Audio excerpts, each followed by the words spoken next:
Crime ratio आहे sir. ऐं ॿियो अवां चओ था त कैमरा असां उन दुकानदार खे हणायूं, सर ईअं न थींदो। सर सिटी आउं ॾिसी आयो आहे, रोड जे विच ते अवां पाण अगरि 4 कैमरा हणायो त सॼो कवर थी सघे थो। हिकिड़ो असांजा एरिया एॾी वॾी न आहे, अगरि असांखे रोड कवर करणु चाहियूं था त रोड जे चइनी तरफ़ पिलर हणी सिरियो लोहे सां हणी विच में कैमरा हणायूं हिकु पासो ऐं ॿिए पासो ईशदी ॻोठ रोड असांजो, त सॼो रोड कवर थींदो। बजाए असांजे दुकानदार एतिरा सखी कोन्हनि जो हर कैमरो वीचारा लॻाईंदा, ग़रीब मिसकीन 50-50 रुपए कमाइण वारा आहिनि। ऐं ॿियो साईं जन रेवेन्यू खाते चयो 10 ॾींहं त मूं एप्लीकेशन ॾिनल आहे, अॼु ताईं थियो कुझु कोन्हे सर। हा, ॿिए जा ठहंदा जेके वज़न जे हिसाब सां हलंदा, असां बग़ैर वज़न न आहियूं, ओलाई मिसकीन माण्हू तो रेवेन्यू दफ़्तर खुलंदो 4 बजे खां पुठियां आहे, कंहिंखे मिलंदे त 4 बजे 5 बजे सॼो सिस्टम उन्हनि जो उहो हलंदो आहे। बाक़ी पुलिस जो त इलाही ऑफिस आहे सर।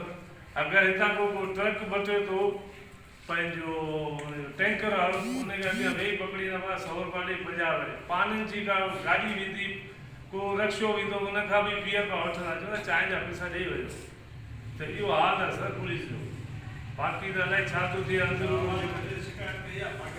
सर शिकायत कंहिंखे ॿुधायो, हज़ारो किथे करियोसीं?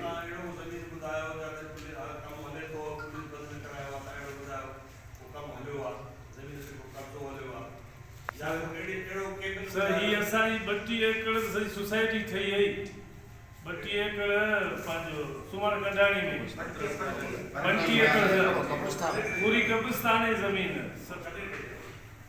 ठहे। उहा हाणे बि पुछा करे सर कॾहिं ठही आहे,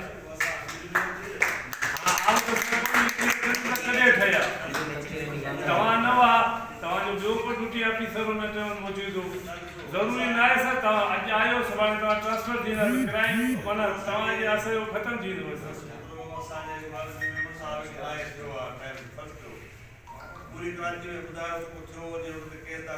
सर डीसी ऑफिस लालबख्श कब्रिस्तान खोपरापाड़ा में इंक्रोचमेंट कयो, मेमण कोठियो कोन कयो।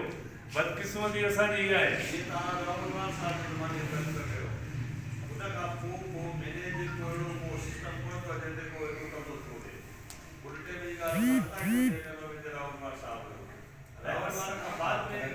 असांजे जेके तव्हां असांजे जेके इर्द गिर्द ॿाहिरियां माण्हू आया आहिनि, को थाणे उनजी एंट्री न आहे त ही वाक़ई शरीफ़ माण्हू आहे या क्राइम करणु। असांजे एतिरा पठाण आहिनि, अलाए किथां आया आहिनि, असांखे त ख़बर न आहे किथे आहिनि, पर दुकानुनि खे मिली थो।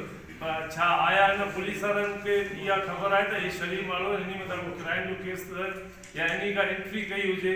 इर्द गिर्द असांजी इहे घणियूं आबादियूं आहिनि ऐं असां वटि फार्म हाउसनि में एतिरा चोर दाड़े में वेठा हूंदा आहिनि जेके क्राइम करे ईंदा हली आहिनि, पोइ वञी ख़बर कोन पवंदी आहे। उहा सर कंहिंसां ॿुधायो आहे की कंहिंसां कहिड़ो उन्हनि यूसी लेवल ते वेनो जो असीं पाण था करियूं, छो जो माण्हुनि खे शिकायत यादि ईंदी त उनमें नेशनल एक्शन प्लान में किराएदार मालिक मकान ॿई पाबंद आहिनि। अगरि जेको मालिक मकान खे माण्हू खे किराए ते जॻह दुकान ॾिए थो ऐं थाणे में रजिस्ट्रेशन नथो कराए ॾियनि त FIR।